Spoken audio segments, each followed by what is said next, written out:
و ضیعه فقط تعلق به غصن من، اونا که روزه را نادیده میگیرن و روزه نمیگیرن، اینا به شاخه های از زقوم آویزونه. اونم روزه، ماه مبارک رمضان، اونم رمضان ها که اصلا کلمه رمضان آدم بفهمه عاشق رمضان میشه. شعبان، چرا میگن شعبان؟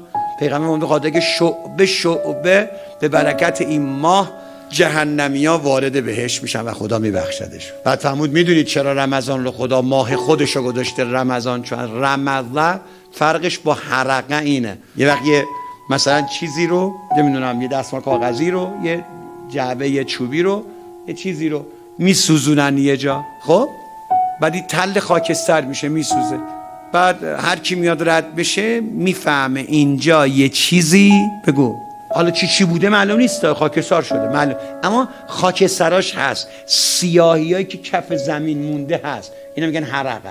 اما رمضه یعنی یه چیزی رو بسوزونن، آثار از خاکسترش هم بگو نباشه، سیاهیای کف زمین، یعنی هر کی رد بشه اصلا بگه نه چیزی هیچ اتفاقی نمیفته، درصد که گناه ها رو همه رو سوختن. حضرت فرمود به برکت ماه رمضان کسی که روزه میگیره تمام گناهاشو میسوزونن به طوری که خودش روز قیامت پروندهشو میبینه شک میکنه، ورق میزنه میگه پس این باغه نی ویلا چی تو شد پس اون رو تو بازار چرا اون نی چرا این نی.